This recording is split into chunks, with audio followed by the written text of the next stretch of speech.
जय श्री कृष्णा। प्रिय दर्शकों, आप सभी का स्वागत है हमारे इस YouTube चैनल पर।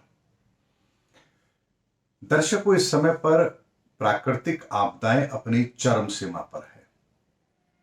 शायद ही कोई ऐसा हफ्ता जाता होगा जब हम कहीं ना कहीं कोई भूकंप की घटनाओं को नहीं सुन रहे। हर हफ्ते कहीं ना कहीं भूकंप की घटनाएं हो रही हैं। तुर्की के हालात आपने देखे हैं। ऐसे में बात हमारे मन में आती है, क्या ये प्राकृतिक आपदाएं जरूरी है? कुदरत ऐसा हमारे साथ क्यों करती है? कुदरत इतनी निर्दयी कैसे हो सकती है कि अपनी ही बनाई हुई सृष्टि का विनाश करने पर वो उतर जाती है? तो इस बात का जवाब यदि हम ईमानदारी से ढूंढेंगे तो इसके कारण के अंदर, इसके मूल कारण के अंदर हम स्वयं को पाएंगे। और ऐसा नहीं है कि ऐसा पहली बार हो रहा है। महाभारत काल के अंदर भी महायुद्ध हुआ, यानी कि रामायण के युद्ध के बाद में भी परिस्थितियां सामान्य नहीं थी। जो राम सेतु उस समय पर बनाया गया था, आज वो पानी के अंदर है। द्वारिका की बात ले लीजिए। भगवान श्री कृष्ण की बसाई हुई द्वारिका आज समुद्र के अंदर है। यानी कभी वो धरती के ऊपर महल हुआ करता था, आज समुद्र के अंदर है। यानी कोई ना कोई प्रलय तो ऐसी जरूर आई होगी जिसकी वजह से द्वारिका, जो कभी समुद्र के पास ऊपर हुआ करती थी, आज वो समुद्र के अंदर डूब चुकी है। तो क्या भविष्य के अंदर ऐसा नहीं होगा कि जब बहुत सारे शहर जो आज समुद्र के किनारे पर हैं, भविष्य में वो समुद्र के अंदर डूबे हुए नजर आएंगे? ऐसा जरूर होगा, क्योंकि इतिहास के अंदर जब हम देखते हैं तो हर बार महाविनाश के बाद में इस तरह की घटनाएं जरूर हुई हैं, या महाविनाश के साथ ही इस तरह की घटनाएं जरूर हुई हैं। भगवान श्री कृष्ण के वंश का भी आपने उनका अंत कैसे हुआ, कैसे वो आपस में लड़के मरे, इसके बारे में भी आपने सुना होगा, श्रवण किया होगा। ऐसे में वर्तमान में भी जो परिस्थिति चल रही है, जो हम प्राकृतिक आपदाएं देख रहे हैं, ये होना स्वाभाविक है, क्योंकि हम भी आधुनिकता की दौड़ के अंदर उस जगह पर आकर खड़े हो गए हैं जहां हमने इस प्रकृति का इतना दोहन कर लिया है कि प्रकृति का संतुलन ही गड़बड़ होना शुरू हो चुका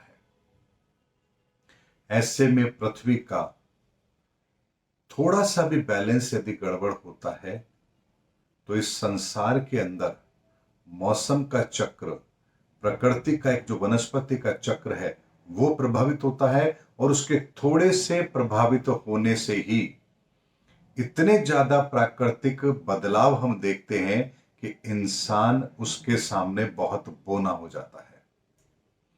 और इसीलिए 3 तरह की प्राकृतिक आपदाएं हम हमेशा आते हुए देखते हैं। जो लोग समुद्र के किनारे होते हैं, उन्हें सुनामी का असर देखने को मिलता है।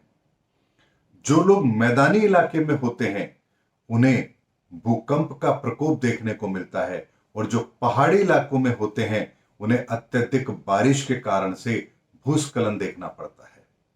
यानी प्रकृति ने हर तरह से इस पूरे संसार के कंट्रोल को अपने हाथ में रखा है। और जब भी उसे बैलेंस करना होता है, वो अपने प्राकृतिक बदलाव की सीमा को थोड़ा सा बढ़ाती है और हम ताश के पत्तों की तरह बिखर करके रह जाते हैं।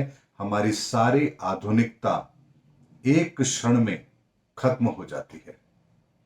और यही बड़ा बदलाव इस समय पर हो रहा है। इसीलिए जो प्राकृतिक घटनाएं घट रही हैं, इसको यदि हम इतिहास के साथ जोड़ करके देखते हैं तो ये फिर हमें एक और नया संकेत देती है कि युग परिवर्तन के समय पहले भी ऐसा हुआ है और इस बार भी ऐसा हो रहा है।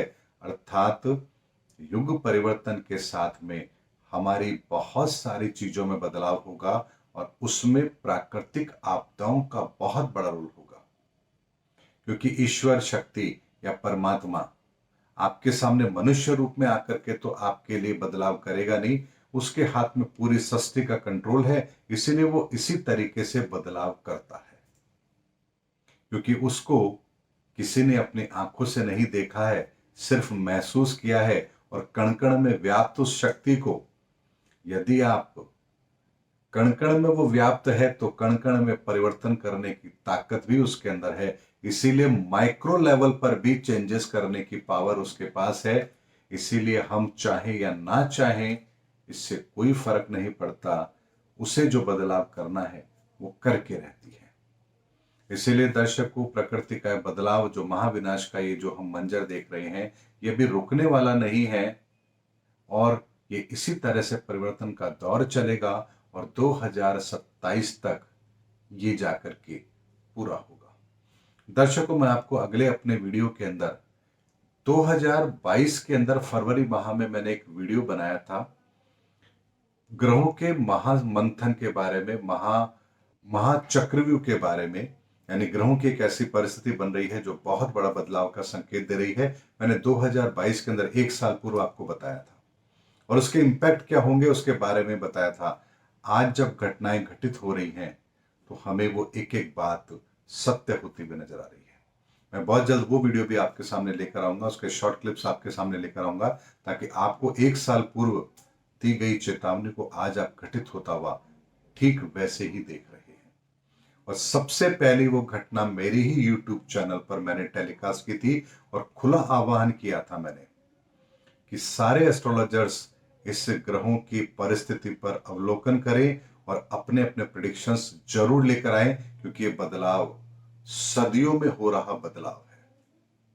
उस पर मैं वीडियो आपको जरूर दूंगा। उम्मीद करता हूं दर्शकों, मेरा वीडियो आपको जरूर पसंद आया होगा। अगले वीडियो में आपसे फिर भेंट होगी, तब तक हमारे चैनल पर बने रहिए। जय हिंद, जय भारत।